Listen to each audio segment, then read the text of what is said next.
Hi, everyone. Dr. V here. Thank you so much. We are on day 3 of Vlogmas, and I am so excited that you showed back up. Today, we're going to talk about the 5 mistakes people make on their personal development journey.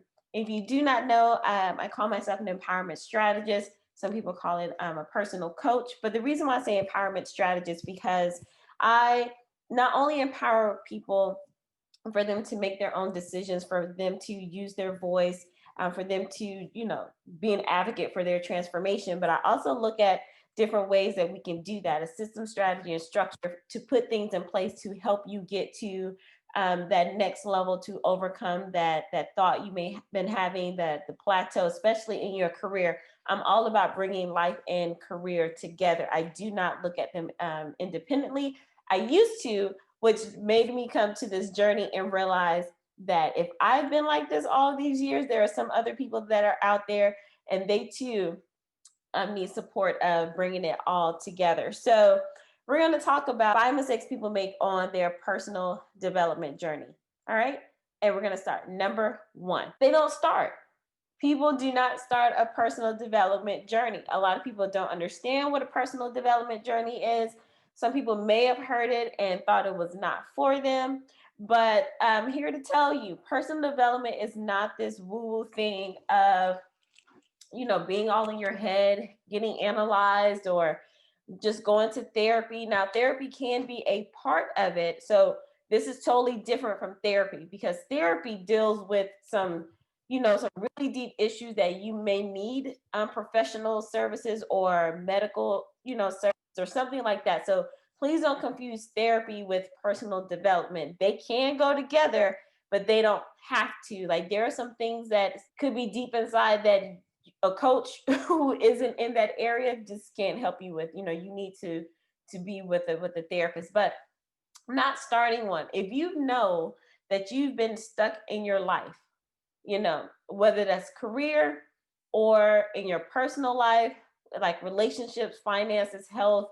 your mental well-being, if you wanted to start a business, all of that, if you know that there's something that's, quite off, and you reach a certain point, but then you always stop, you never get over that hump, there's something there, because that's clue number 1, that's self-awareness, but you just don't do anything about it. Maybe you think that's life. Maybe you think that you never are gonna catch this break. I don't know what you're thinking, but you just don't start a journey. You know that it's something, but you're like, not for me, and you just don't start. So that's mistake number 1, not starting.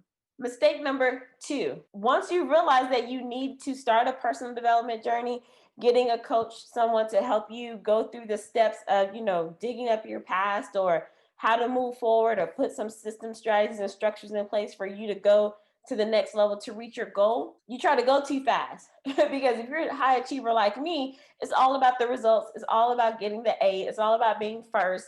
It's all about being perfect. You're focusing on the results. And I'm speaking from a place of me. I know this feeling all too well, where when I first started my personal development journey of going through some exercises and some techniques and really turning inward, I tried to rush the process. Like, okay, let's go, hurry up, because the end result is over here. I want to get that result. But this is not like school.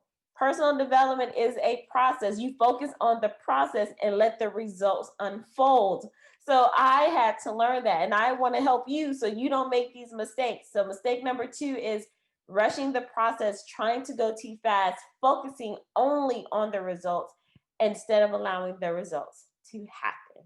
Number 3, not being around a like-minded community. That is mistake number 3 when you are starting any type of personal development or personal growth. So you'll hear me use those words interchangeably: personal development, personal growth, self-journey, self-awareness journey, all of those things. Not being around a like-minded community. This is beyond, let me see, how am I going to say this? So if you sign up with a coach or a program or anything like that, chances are they already have a community of people that are, they've been following them. They call them community, tribe, whatever the case may be. the following other people who are in the work like you. I'm going to say this: just because you're in the same community or tribe doesn't mean you're necessarily like-minded. For example, when I started this process, I went to a particular conference where, just opened up my eyes to this world of coaching and empowerment and life coaching, all of that. And I was like, okay, these people are weird. I was like, okay, let me just stay in my lane. Let me just do what I do. And once I got over that, I started talking to people, but I still didn't fit in. Even though we were all there to learn about ourselves and to learn about this personal growth journey, they still had some other things that I just wasn't aligned with. Like, we just didn't match. We were all in the same community, but my background and my experience of how I viewed coaching was totally different from theirs. So I wasn't successful, right out the gate on this journey because I didn't have anyone, because some of this work is intense. And I didn't have anyone, let me back up. I didn't feel like I had anyone to bounce ideas off of. I'm not saying that you have to have the exact same person like you with your same background, but that worked for me. I didn't begin to open up until I found like another educator who had a PhD, who understood how my brain worked and how I saw these people and this process, to kind of talk me into, giving me some facts that I needed to say, this is the approach that you can take. We can talk because I understand where you're coming from. I was there. I'm not saying that if you are a business person, you have your MBA, you've had, several successful companies, and you're transitioning and looking at life coaching or personal growth development. I'm not saying that you need to find another MBA person with 10 businesses so you all can link up. You need someone who understands your journey and how you see this, like, to not make you think you're crazy, if that makes sense. So when I went to now she's my friend. When I met her, I was like, okay, you understand how we view coaching as educators. This is a little different. I know I like this, I need this, but help me understand how I can get over this hurdle. She had to use some terminology to help me do that. So I'm not saying that they have to be the same exact person professionally or anything like that, but it needs to be someone that you can actually talk to within the community, because just because you're in the same group doesn't mean everyone will understand. And I know for me, that slowed down my process or my journey, because I was like, I have no one to talk to. What is this? Every time I say something to these people in this group, they look at me like I'm weird, like I didn't drink, the punch or whatever. And then when I met her, she was able to talk me through some things. And then now I can show up in those circles, and whenever they say something, I don't feel uncomfortable if they still look at me like I didn't drink the punch. Now, okay, maybe I shouldn't have said that. I'm not talking about cults, people. We're not talking about the occult. We're not doing that. But I'm just saying their perspective and how they viewed personal development was different from mine. Okay, I've said too much. I hope you get what I was saying about that. Number 4, the fourth mistake people make when they're starting their personal development or self-awareness journey is not tracking their progress. When I say track your progress, depending on which coach you go to or what courses that you take, you should look at and map out and rate yourself where you are on the scale. If you're trying to work on relationships, then you break down, how are your romantic relationships from 1 to 5 or 1 to 10? How are your friendships from 0 to 10? What about with your family? And you can break down each family member and things like that. Go down the list, and then you go through some techniques and some exercises, or you have some conversations with some coaches, and you're like, okay, I've been working on myself. I realize where I've been at fault, or I know I need to deal with this particular situation. This is why we keep butting heads or things like that. And then maybe 30, 60, or 90 days, you can go back and say, you know what? I started off as a 3 in this romantic relationship, but I can see myself at a 3.5 over these 30 days because I've worked on myself. I've used the techniques, or I've had certain conversations, and then, okay, day 30, I'm at a 3.5. Then the next 30 days, you look from a 3 to a 3.5, and you're still in the work. Like, you don't get comfortable. You're still in the work. And let me back up. And you set the goal and say, well, in the next 90 days, I want to get to a level 5 in your romantic relationship. So you're doing the work. And then sometimes it could be 60 days and you're still at a 3.5. You didn't move, but you know you're still doing some work because there are some deep rooted things in there. But you've tracked that progress. You're okay with that. No judgment.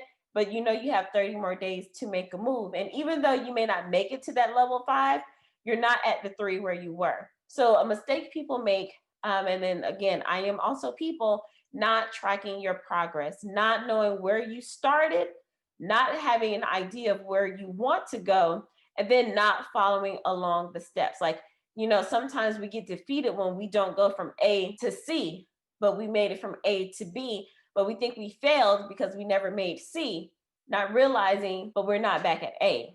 So, mistake number 4, not tracking your progress. And that's in anything: finances, weight loss, practicing self-care, anything. And finally, number 5, the fifth mistake people make when they're on their personal growth journey is not celebrating.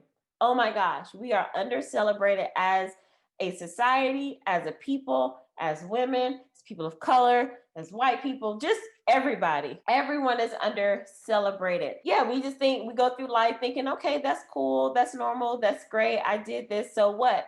But then if you ever wonder why you accomplished something and then you wanted to accomplish the same thing, but maybe at another level or a larger scale, but you're never able to do it, it's because your brain didn't think you did a good job. You didn't tell your brain, look, we did amazing. I want to do it again. So your brain is like, okay, let's go do it again. When you don't celebrate, it doesn't get repeated. So the saying is, what gets celebrated gets repeated. So think of a little kid. If they do something, they start walking, you're like, oh my gosh, hey, you did amazing. And they fall, but because you cheered them on, they get up and they try it again because they didn't see it as a failure. It was like, oh, you like when I took at least one step? Okay, now I'm gonna do 2. Yay, you did amazing. Same thing if you are on a weight loss journey. Let's say you wanted to lose 10 pounds over 30 days and you don't wait until the 30 days for you to hit 10 pounds. You do week 1. Did I lose a half a pound? Oh my gosh, that was the best half a pound I lost. And let's do it. Come on, brain, let's get it. And your brain is like, okay, we can do this. And then you can start picking up momentum. So like next week, you may drop 2 pounds that week or whatever you do, but celebrate those micro wins. We always look for the macro win, but celebrate those micro wins, those in between steps, and celebrate them. Like mark on your calendar. I had to do that. I make a calendar every month and then I put an end goal. But then every week I put a micro win in there. And I also write, if I hit this, this is how I will celebrate. If I don't hit this, this is how I'm going to celebrate the progress that I did make, right? Because I want to stay in the momentum of celebrating every step that I take. So that kind of goes together with tracking. So, track your wins, micro wins, your movements, your ratings, and then celebrate them because you're not where you were. All right. So those were the top 5 mistakes that people make when they start their personal development journey. I don't want you to make those mistakes as you go on that journey, because yeah, I'm here. I went through it. I'm here to help you get, to your next level sooner, quicker, faster. And that's what I wanted to talk to you about. I'm excited. I can't wait to share more information with you. I am Dr. V, and thank you so much for listening and learning with me. And I will catch you next time. Bye.